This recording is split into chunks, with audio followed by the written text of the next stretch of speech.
Hi everyone. My name's Ashley. Welcome again to another Cyber Smart Dealers webinar.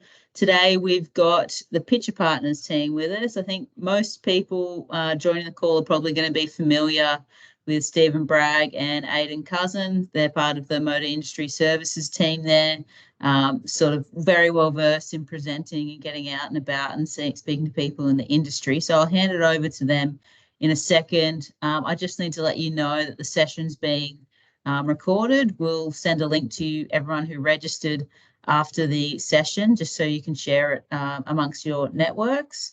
If you want to ask a question as you go along, there's a Q&A function at the top or the chat. You can pop your questions in there and we'll address them probably at the end, unless something comes up it's pertinent. I'll interrupt the guys and share your question with them. So without further ado, I'll hand you over to the Pitcher Partners teams. Thanks very much. So we're going to share our presentation. Just let us know when it's sharing. Everyone see that now?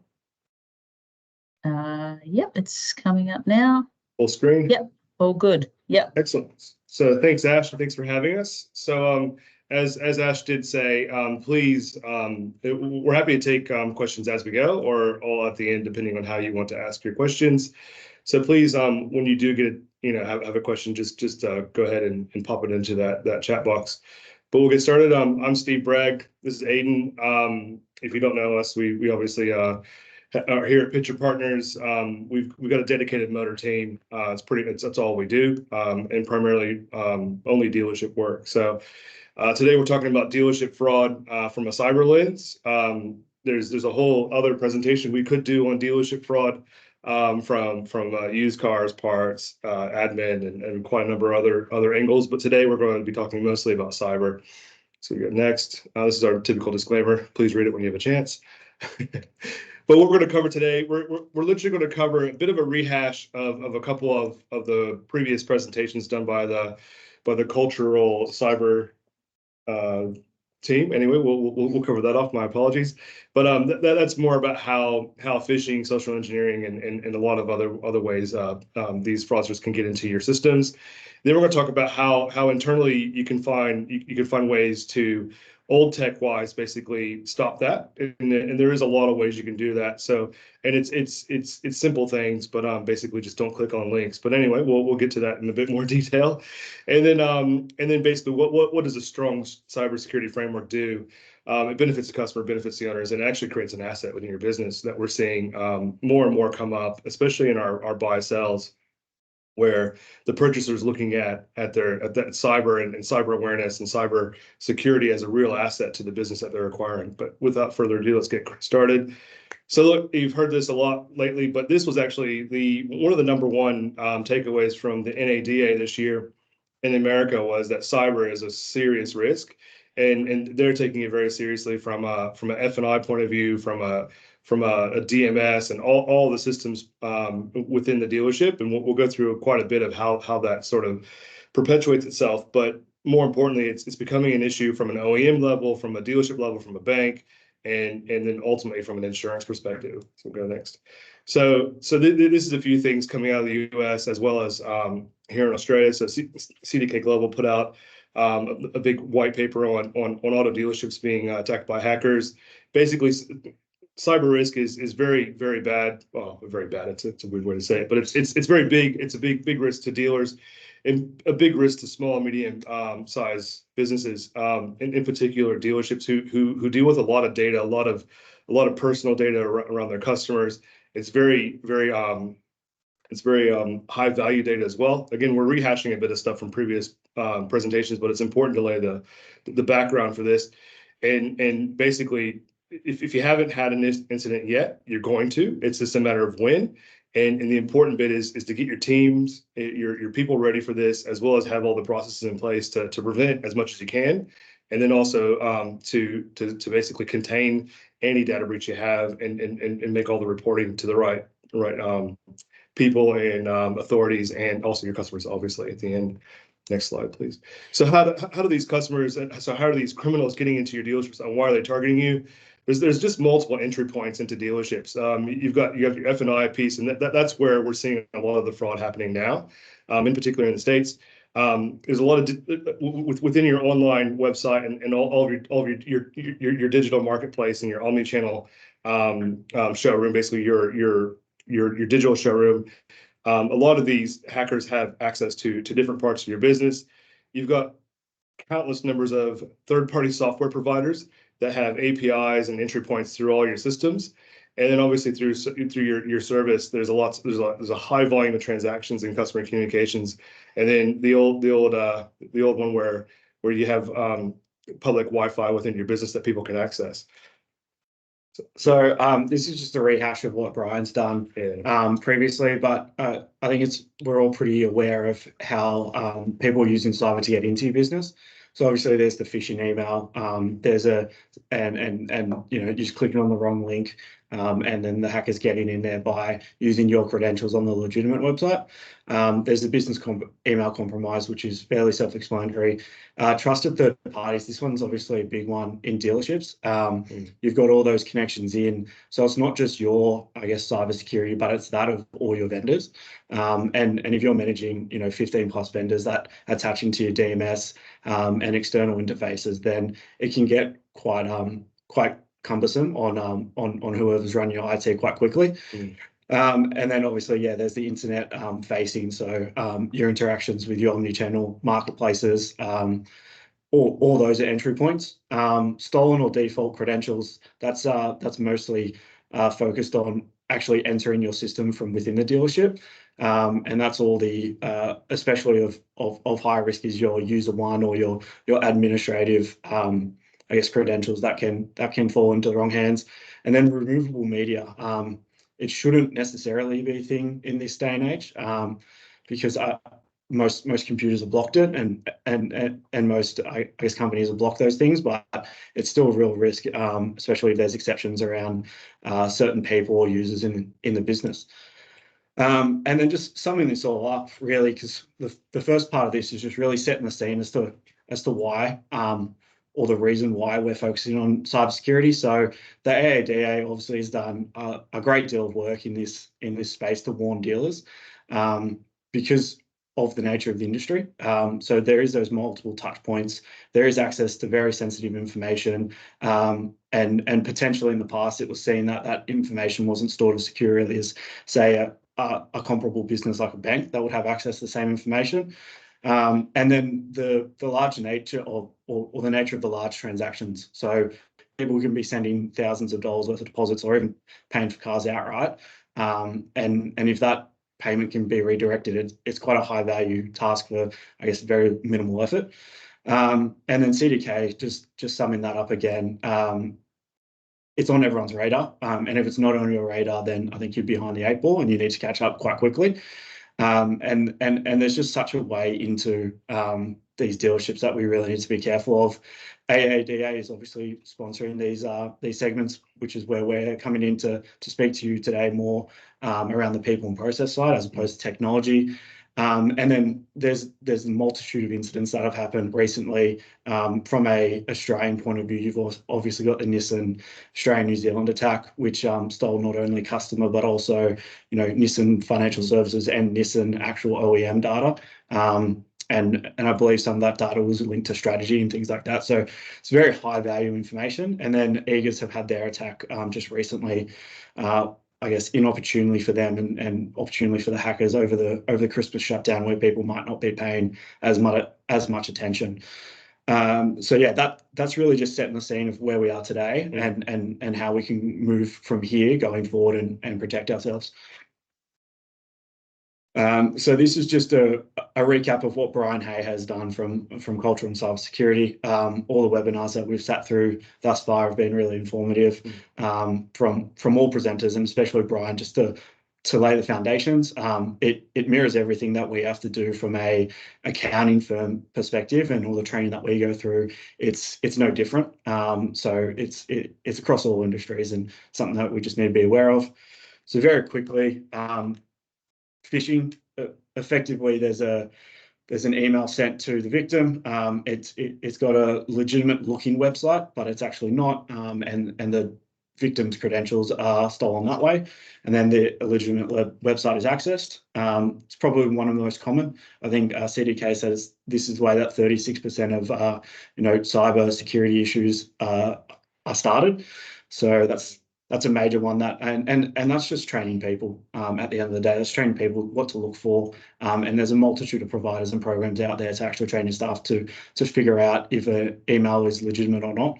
And worst case scenario is you flick it off to your IT department to have a look. And the real world impact of that was Barbagallo back in 2021 had an issue with this. And the key takeaway from this whole scenario is it's really a lose-lose-lose situation for everyone involved, right? The customer doesn't really enjoy having $20,000 stolen. The dealership doesn't want to have $20,000 stolen. The bank's probably going to wipe their hands of it, and your insurance company and your insurance policy is probably not going to cover that, because your excess is probably going to be less than that. So it's really just it's an expense to the business, that something that could easily be avoided. And we'll tell you a bit later on about some really low tech, back to the future type techniques that we can get around this. And social engineering, this is becoming more and more prominent.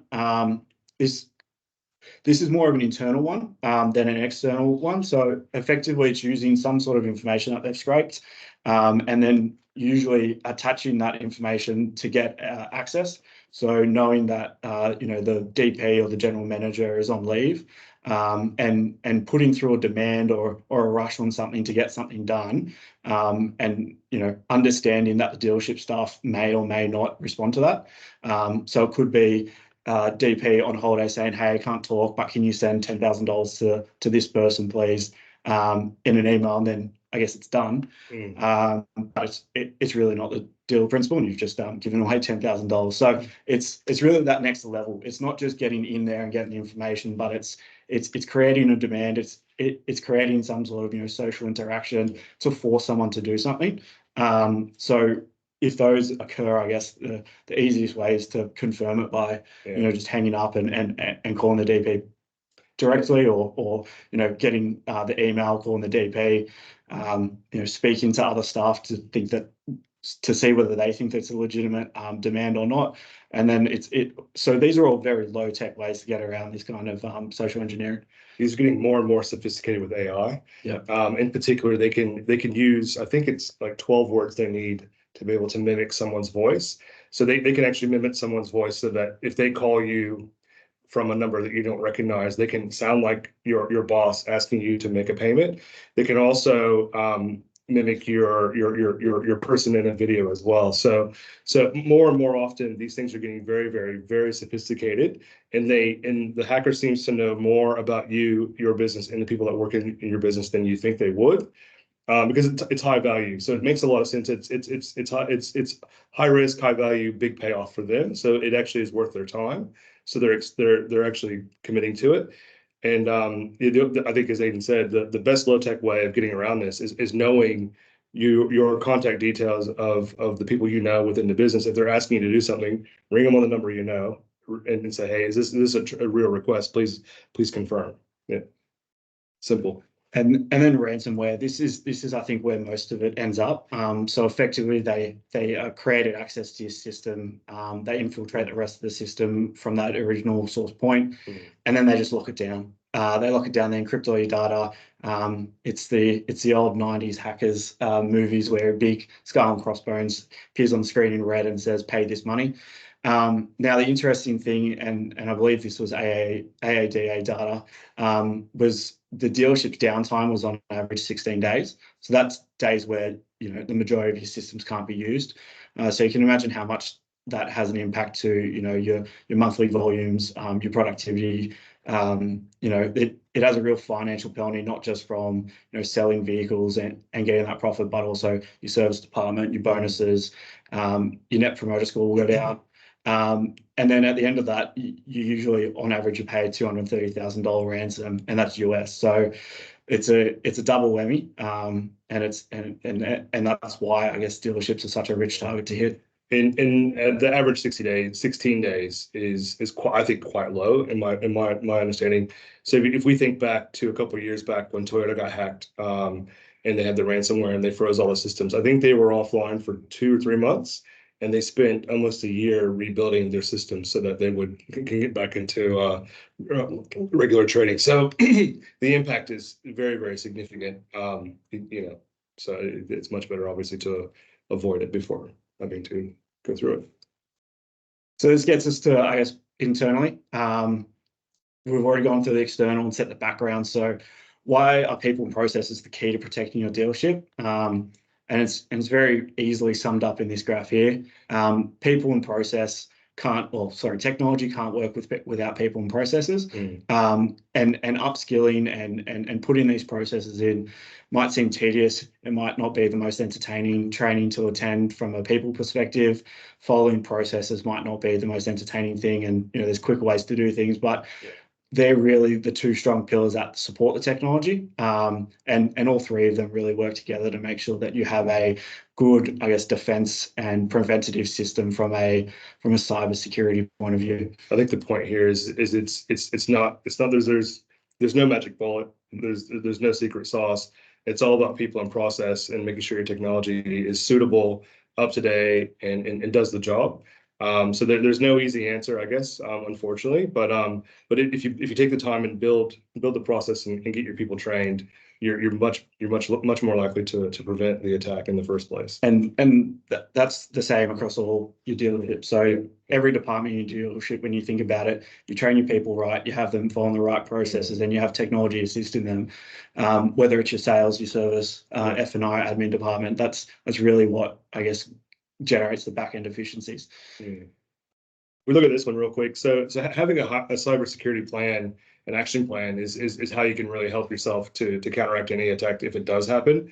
And I guess to put a bit of more of a personal point of view from my perspective, at Pitcher Partners, we have to have cyber insurance, as you would expect, because we've got high value customer data. So we go to extreme lengths to have systems and processes to prevent attacks, as well as to isolate attacks if they do happen. And then obviously we have to go through the process of making sure that if there is a breach, that we've notified everyone and prevented any more damage from happening. But it's pretty, as it sounds simple, but there's a lot of process to this. And the interesting thing is you have to go through this process to get cyber insurance in any case. So I know a lot of the dealers on this call at the moment would have cyber insurance, and you understand, you're probably nodding your head as to how difficult it is to get in the first place. And then every single year you have to go through the same process with all the systems testing, the penetration testing, the processes that are in place, and whether or not you have it all mapped and planned, et cetera, et cetera. And then they hit you with a 30% increase in your insurance. So it's sort of an interesting sort of little part of the world that we're playing with here, but unfortunately it's a necessary evil. So your banks require it now, and I'm seeing a lot of franchises require this as well. So Mitsubishi comes to mind. Mitsubishi now are requiring dealerships to have a cyber security plan and to have cyber insurance in order to sign their franchise agreement. So simple steps here: system hygiene, develop a plan, map out your entire risk profile, assess and measure your risks, mitigate the risks that you identify through that whole process. Use all that wonderful documentation and process to obtain cyber insurance, and then obviously once the plan's ready to go, you start doing the ongoing monitoring and training of your team and making sure that you don't have any more security vulnerabilities. And it's important to note here that this doesn't have to be done by yourself. There is consultants, there are people out there like Brian who can walk you through every step of this process. And there's different people for each point here. I think the most important thing is that you start. If you haven't started, then you're behind the 8 ball, and that you get this mapped out as quickly as possible, because as we've said, it's not a matter of if, it's a matter of when. I think the crazy bit is just even system access. Like the amount of system access, people have left the business, months or years ago, still have access, all those sort of things. And all the different entry points into your systems with all the different software programs you're using throughout every department. So there's a lot to do, but as Aiden said, the first step is starting and getting it and get going. Because if you're not on this path yet, you need to be on the path, because you're at high risk of being hacked. So low-tech solutions and how they can counteract attacks. Now, the the best thing about this is these are things that you can start doing without, I guess, a expert consultant in cybersecurity. Your regular outsourced IT or your internal IT can start doing this, and there's a range of programs and I guess people that can run your education for your employees. I know personally from our Pitcher Partners point of view, there is I think it's bi-weekly webinars which you have to effectively pass to continue. They regularly, I guess, penetration testing by effectively sending us phishing emails from our own system to make sure that our employees aren't clicking on them. And ours are quite sophisticated. I mean, they come from the ATO and things like that, which are people that we're dealing with every day. So they've gotten quite sophisticated. I mean, luckily, I told one of my people not to go up to the post office because I was actually phishing email and not actually their book being delivered. But that's the thing. It's creating that environment where all employees are looking after, I guess, the security of the business.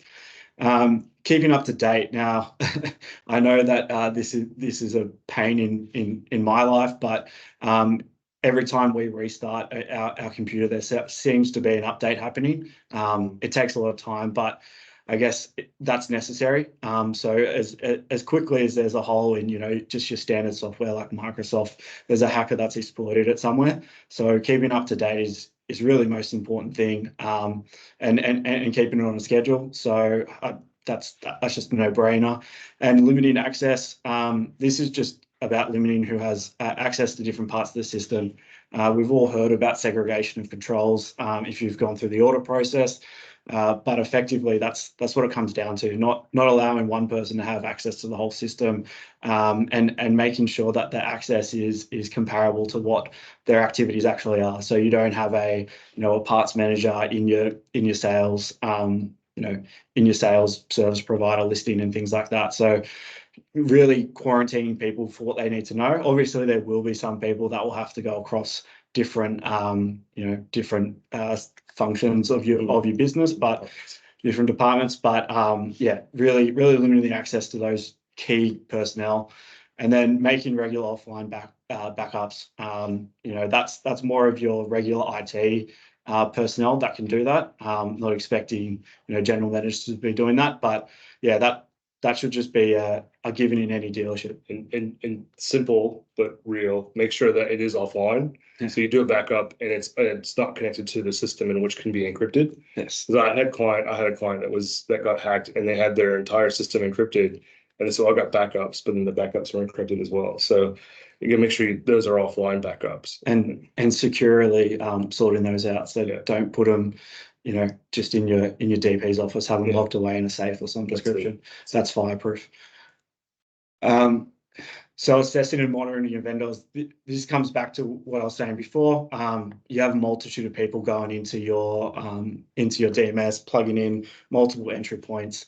If you're a third-party software vendor, all your third-party software vendors should have some sort of, certification about their systems. You should be able to ask them for it. They should be able to produce it almost immediately. In the US, they're really cracking down on this, and there's actually standards that have been put in place for this. And in dealerships, those standards are actually approaching banking level standards for external software providers. So you can imagine how much regulatory red tape would be to get qualified and certified. So that's something that we really need to focus on, given the amount of entry points and the risk that there is for those vendors. Conduct critical communications. This one's probably the most low-tech one that I can possibly think of. But if you're sending out an invoice for $20,000 over an email, follow it up with a phone call, and call the person, because they've given you the correct details in terms of a mobile number. Call them and say, listen, I've just sent you the invoice. When you're ready to pay it, can you just give me a call back? Make sure all the banking details are correct. Or if you want to come in the dealership, I'll accept it, face to face to avoid any risk. A lot of the time, and a lot of where the risk is in conducting F&I, especially in the F&I department, is when the invoice is intercepted somewhere between leaving the F&I department and reaching the consumer or the customer, and they're just changing, account numbers, BSBs, and there's a legitimate invoice. It's just the change of a couple of numbers. So this is just a really low tech way to ensure that any actual cyber communications can be verified through just a very low tech means. Using strong passwords, this should be a no-brainer.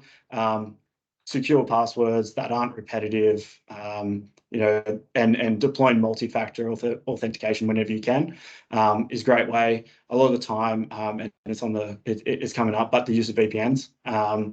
It's the most simplest way. We at Pitch Partners have to log onto our VPN, multi-factor authentication, just to get into our system.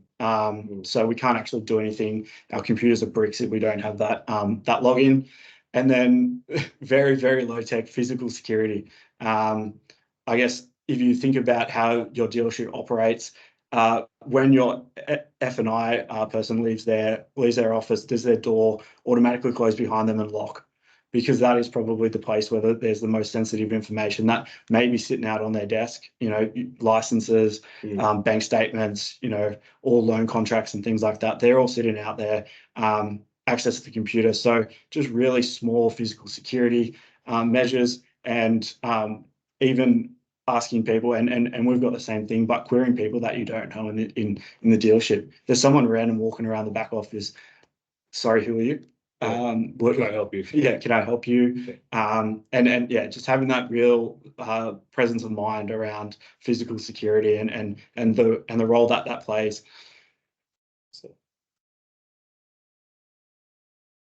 And easy, yeah. So this is a relatively easy one to set up and to have that gives you a lot of security around your systems and your actual tech. So having a VPN within your existing premises, yeah, and also a remote access VPN and others. So it allows that extra layer of security so that to get access to your systems, you have to log into the VPN, which gives you a specific identification to make sure that you are you, and then there's a third party authentication that obviously verifies who you are via your mobile number or through a security card.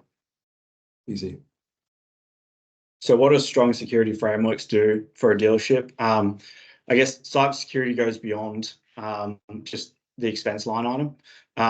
So when it comes to cybersecurity, I don't think there's ever been a positive report on good cybersecurity. Nobody gets patted on the back for having great cybersecurity. It's always the Medibank or the Optus hacks that are dominating the headlines. So I think as an industry and as people in general, we need to flip the script. We need to think about it about like going to the dentist. I don't personally like going to the dentist. I put it off, but I know that if I go to the dentist regularly, in the end, it will pay off, right? In the long term, it'll save me pain, anguish, and hopefully money on getting crowns or dentures or something like that. But there's also, intangibles, to good cybersecurity, which is, building your reputation, your brand, your customers have trust or more trust in you. You're seen as a market leader.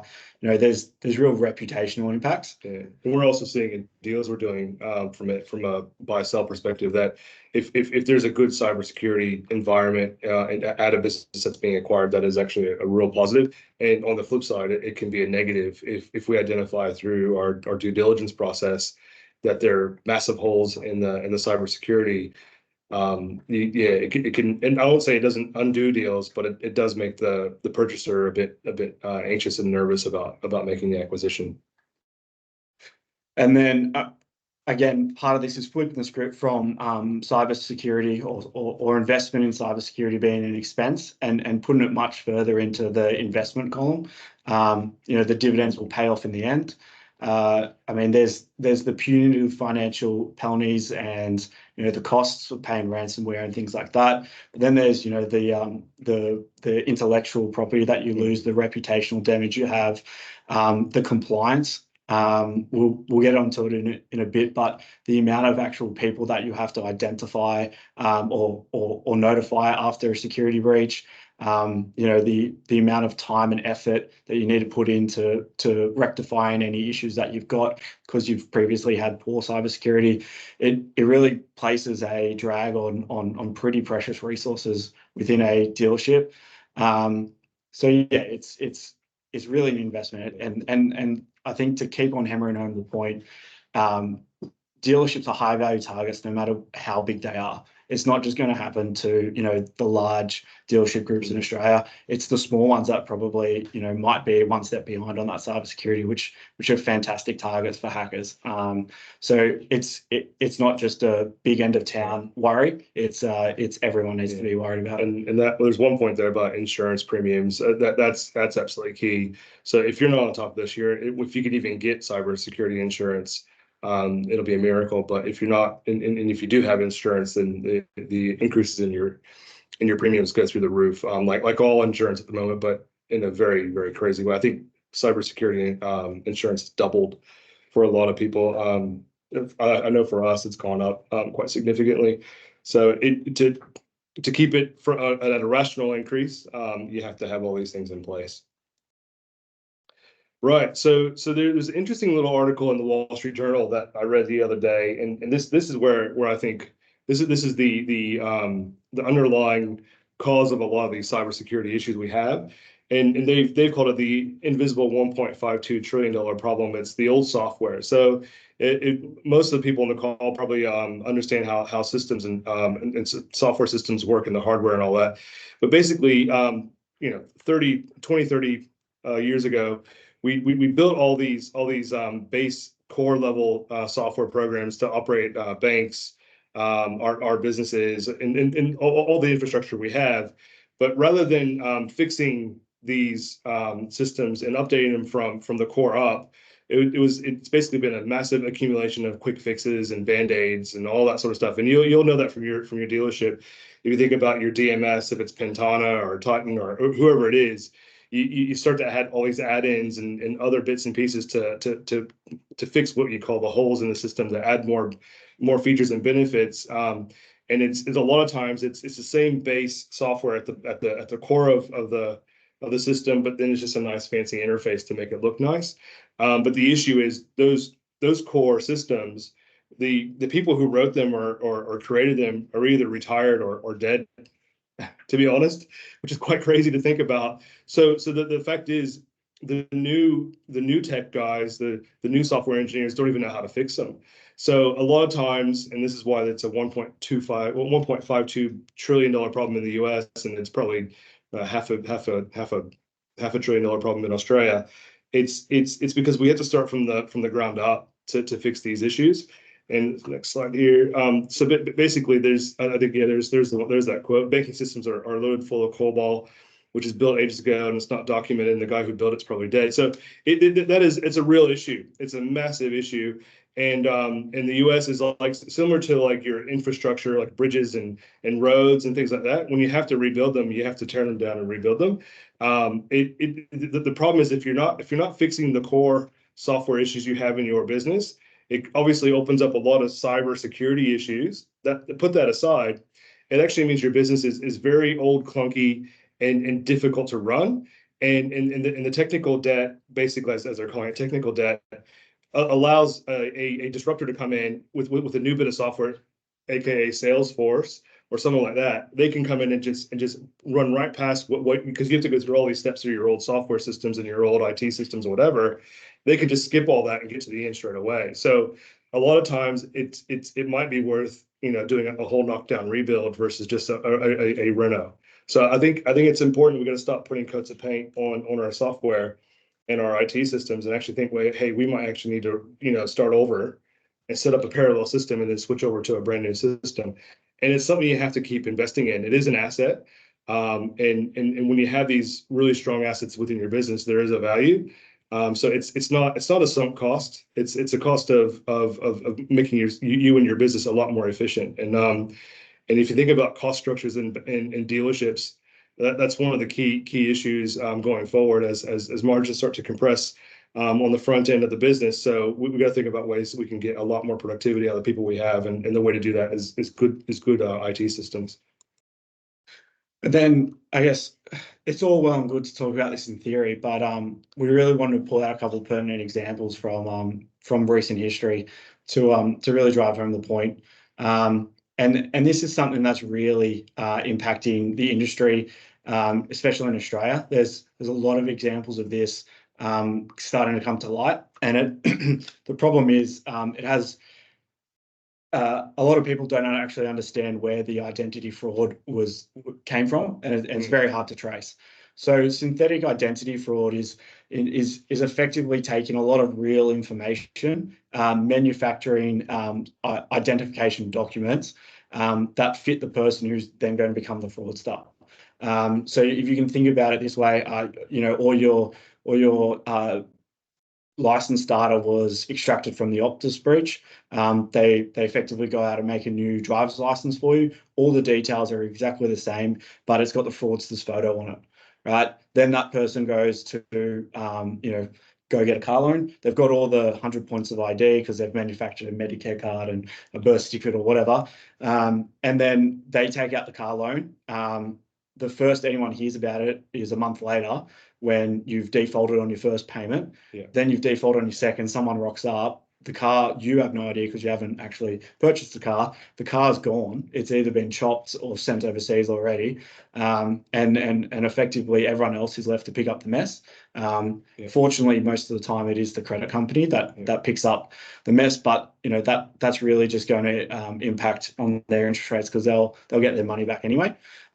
So back 1 second. So what the reason this is super important is this is widespread in the US at the moment, and it's because they've got a longer history of large data hacks and data breaches. So the fraudsters using US data have had a lot more data and a lot longer time to to have that data to create these fake IDs.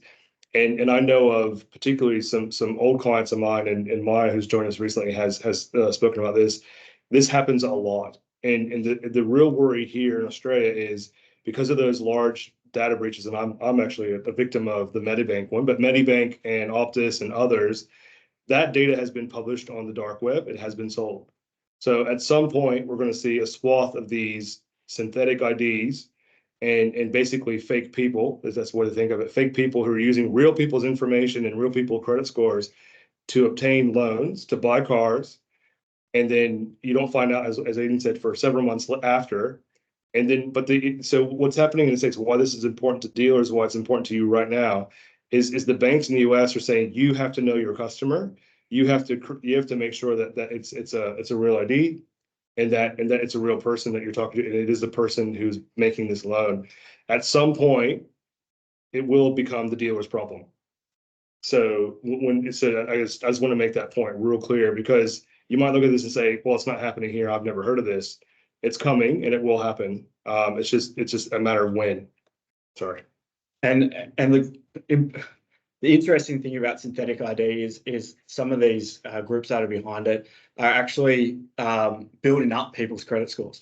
So effectively, they get the new ID, then they take out some sort of credit card, which is minor, a couple $1,000s, and they use it, and then they pay it off, and then they use it and they pay it off, and they slowly build up the credit scores, and then eventually, as you can see here in the graph, after month 6, they pull their credit report. You've gone from a 500 to a 700, and they go out and they go get that car loan, right? So they've built up. I mean, obviously, it's proceeds of crime all the way through, using a credit card and paying it back probably with another credit card.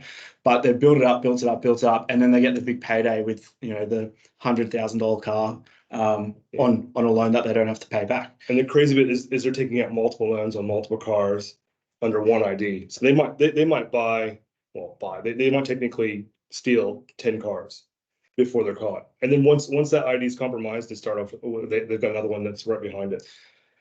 And these are just models to address synthetic fraud. So So there's a bit here, and the banks are going to help us with this. So that's the important bit, is the banks will step up here, because the KYC stuff, the know your client is going to become super important. And I think where this typically happens a lot is these are online orders, These are customers buying through, and I'm not trying to put any brokers under the bus, but customers buying through brokers, customers buying, basically customers you don't see until they pick the car up. And so what the bank's going to require you to do is do a lot of pre-screening. They're going to get you to make sure that the accounts you have are real. And then there's a whole lot of account monitoring. So what the bank will do is they're going to start monitoring accounts, making sure that's a real person, blah, blah, blah. But it to the point where, because what you can actually get an AI program, it costs $15. You can create a synthetic ID for $15 using AI, and it creates a photo of the ID you want. Say it's a passport or a driver's license. You just tell the AI what you want it to be, and it'll create it. And I think there was an example in an article with Donald Trump as an Australian citizen. So obviously that's pretty easy to work out because everyone knows Donald Trump's not an American Australian citizen. But the important bit here is it's easy, it's cheap, it's prolific, and it'll be something that's going to hit us at some point. And this stuff is super important. And I think the only way you can authenticate who a person is, and it's going to be difficult even that point, but is physically having them turn up. And then you have to match all the documents. That's the low tech version, but the high tech version will be the stuff the bank will be able to basically confirm people's ID. I think in New South Wales, for example, with the digital ID, yeah, on Service New South Wales. Yeah, so in the digital ID on Service New South Wales, I'll pick up my license and Steve can actually scan the QR code on that license using his app, and it can confirm who that person is. Confirms that it's a real ID. Yeah. Whereas it has basically a QR code on it, well, a type of QR code that if you scan it, it'll tell you, yes, that is a real ID. That's the real person. That's a real ID. Whereas a fraudster can't mimic that. And then this is very interesting, but how dealers can fight back. The real interesting thing about here is the focus on the sales consultant. So we've highlighted a couple of important things out there, but a lot of salespeople don't actually focus on the risk of finance and fraud. But there should be some alarm bells that go off across your salespeople. If someone comes in, is not worried about anything, just within 10 minutes, pretty much signs up to buy a car with all the optional extras, all the extra warranties, everything on top of it, that should ring alarm bells. It shouldn't mean that you don't sell them the car. It should just mean that there needs to be another level of authentication to make sure that that person is actually who they say they are. Because at the end of the day, if it is found to be the dealer's fault by not going through the correct processes to get back the cost of that one car, you're going to have to sell another 10. So that's your month effectively gone. So it does have a big cost to the business. Yeah. And it's something that everyone has to be aware of. It's not just the salesperson going, oh, look at this, I got an F&I deal, I'll introduce him to my business mentor. It's everyone has a responsibility in the dealership to counteract this. And then this is what happened in a dealership down here in Victoria. Effectively, they did the exact same thing. One red flag should have been one of these lenders because they went to at least 4. Well, one of these lenders effectively gave them the loan for that RSQ3. Nobody knew about it until the debt collector effectively rocked up at the actual person's home. And then when they compared the license of the person who took out the loan to the actual license of the person who, actually owned that license, the only difference was the picture. Yeah. Right. So and the crazy bit is the hack happened in when did it happen? His identity. His identity was stolen in 2020, but the actual fraud wasn't committed till 23. Yeah. So these guys are patient, and fair enough, it's $100,000. So if you have to farm in sort of not a literal sense, but you're farming the data, you're farming your synthetic IDs that you're building as a fraudster. You're going to work hard at this, but the payoff's huge. If I can steal 10 cars for $100,000 each, it's $1 million. Pretty happy. And so I think we mentioned it before, but the Optus and Medibank hacks are going to see us have a lot of these things happening. So monitor your credit from a personal point of view. Your credit report should be emailed to you once a month. If you're not doing that, Equifax also will give you a very detailed credit report on request for free. But there's a lot of providers out there will give you a lot of monthly. A lot of banks are now doing it. And the banks will do it. So just monitor your credit report. You ever see anything pop up that's not something that you've done, you've been hacked and someone's got your ID and they're out there doing this to you basically. So this is just a quick case study on the eagers, and obviously there's, I guess, limited information, but the point of it isn't actually the hack. It's actually the impacts and the compliance that we're talking about before to actually go through and notify everyone. So eagers obviously is in Australia and New Zealand. They've been hacked. They need to go speak to 3 different government agencies. Yeah. ANZ Cyber Security Centres, Office of Australian Information Commissioner, and their New Zealand counterpart. And that's before you even talk to consultants, customers. You contain the breach. So there's actually a large administrative penalty to go through in terms of time, effort, resources, where you're actually away from your business to actually deal with this stuff. So that's why it just goes back to the costs just aren't financial. They're not just reputational. They can literally just be time and effort, which it'd be better if you didn't have to go through. Yeah. So all right, Q&A. Talked quite a bit. Yeah, if anyone's got a question, you're welcome to also raise your hand and I'll unmute you so you can ask that question, or you're obviously welcome to chuck it in the Q&A or chat function. But we haven't had any come in so far, guys. You've done a pretty succinct job of explaining it. But I'll just give people a second. So I had a question on the synthetic IDs. Is this something that's like more in place with online sales, or is this something that they're seeing in the US in person as well? It's well, it starts online, so it as most things, because a lot of the loan applications now are very much digitally done, and but so it could happen face to face, but it's probably less likely to happen face to face. Yeah. And you'll see the fraudster using they wouldn't be using a captive finance. They'd be using one of the independents or one of the 3rd or 4th string sort of lenders who have looser, in quotation marks because I don't really know, but probably looser know your customer requirements, looser policies and procedures around verifying information. Because but then I think one of the low tech ways of preventing this is having the customer, and rather than email, because I know I've bought a few cars this way. You buy a car and you get a loan. They say, well, email me your passport, your driver's license, your Medicare card. Sorry, it sounds super inconvenient and probably not likely to make your customer happy, but you might have to have them bring that stuff in. Yeah. So that you can eyeball them and say, well, that's your ID, that's you. Okay, that's a real passport photocopy.